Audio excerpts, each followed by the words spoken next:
We're back here in the Bronx with Congresswoman Alexandria Ocasio-Cortez, who represents this district here.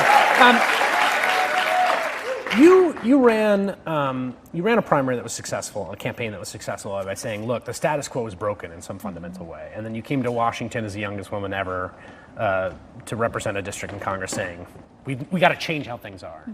And then there's also the fact that, like, you're doing a new thing and learning how to do it, like any freshman rep. How do you balance those two, particularly in the context of this big new policy problem, right? Like, here's a civilizational challenge. Let's mobilize like the New Deal. How do you balance those two imperatives? Well, what I think is great about it is that I actually think that coming in as a freshman member does give us an advantage when it comes to approaching new policies, because we aren't weighed down by how things have historically been done, and because we have an office that does not accept any corporate PAC money, is not funded by any corporations. It gives us incredible latitude. You know, when you come in, no one kind of tells you exactly how to do everything, every little thing, and so we just structure everything in order to prioritize social, racial, and economic justice, from how we staff to how we prioritize and put together policy. And we don't know that we're even doing things differently. You know, we'll go to another member, we'll say, this is how we're doing things. And we're like, what? And we're like, oh, is this strange? And so, so it is, you know, we don't know any different, but it's to our advantage because we can structure our approach differently.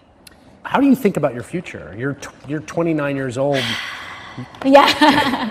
You can, like, are you in, is this your life's calling? Is this what you're doing? I have always felt, and for a very long time have felt, that my life's calling is to serve people. I didn't know that that was going to lead me to Congress. I didn't know that that this is where it would take me. And so I can't and I won't project into the future. How I feel is that I will, at any given time, do the thing that I think can create the most good and the most opportunity for good.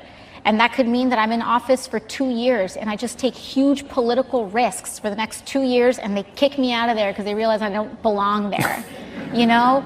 Or it could mean that I'm there longer. But for me, I think that it's always about asking the question of where and how can I do the most good, and where can I do the most good for my community and the country? And that's really what guides my decision making.